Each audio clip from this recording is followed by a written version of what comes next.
নির্বাচন কেন্দ্রিক আইনশৃঙ্খলা পরিস্থিতি খুবই হতাশাজনক বলে মন্তব্য করেছেন জাতীয় নাগরিক পার্টির মুখপাত্র আসিফ মাহমুদ সজীব ভুঁইয়া। মঙ্গলবার রাজধানীর আগারগাঁওয়ে নির্বাচন ভবনে প্রধান নির্বাচন কমিশনারের সঙ্গে বৈঠকের পর সাংবাদিকদের সঙ্গে আলাপকালে এমন মন্তব্য করেন তিনি। নির্বাচন অনুষ্ঠান নিয়ে শঙ্কার কথা জানিয়ে আসিফ মাহমুদ বলেন, এখনও যখন রাস্তায় বের হই মানুষ জিজ্ঞেস করে নির্বাচন হবে কিনা।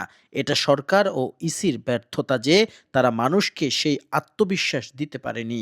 নির্বাচন হবে কি হবে না তা নিয়ে মানুষের মধ্যে এখনো সংশয় কাজ করছে। তিনি বলেন, তফসিলের পরদিন আমরা দেখেছি একজন চিহ্নিত আসামির হাতে আমাদের সহযোদ্ধা শহীদ হয়েছেন।